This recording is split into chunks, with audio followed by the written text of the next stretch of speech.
Hi అండి, welcome to Devika vlogs. ఇవాళ మనం తోటకూర టమాటా కర్రీ ట్రై చేయబోతున్నాం. దానికి కావాల్సిన పదార్థాలు: తోటకూర, పచ్చిమిర్చి, టమాటా, ఎల్లిపాయ, జీలకర్ర, ఉల్లిపాయ. ఇప్పుడు మనం అన్నీ కట్ చేసి పెట్టుకున్నాము. తర్వాత మనం ఎల్లిపాయ, జీలకర్ర వేసి కచ్చపక్క దంచుకోవాలి.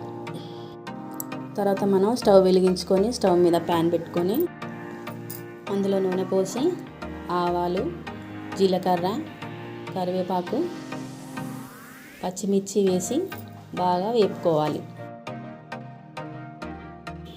ఉల్లిపాయలు కూడా వేసి బాగా వేయించుకోవాలి. బాగా వేగిన తర్వాత అందులో కొంచెం ఉప్పు వేసి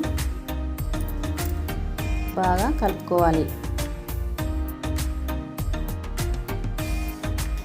ఇప్పుడు మనం ముందుగా రెడీ చేసుకొని పెట్టుకున్న ఎల్లిగడ్డ, జీలకర్ర అందులో వేసి బాగా కలిపి వేగేంత వరకు ఉంచుకోవాలి. తర్వాత పసుపు వేసి బాగా కలుపుకోవాలి.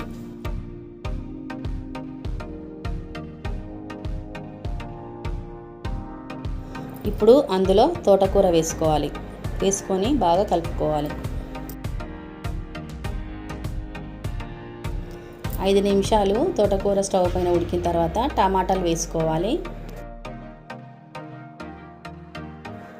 బాగా కలుపుకొని స్టవ్ స్లిమ్లో ఉంచుకొని 5 నిమిషాల పాటు ఉడికించుకోవాలి.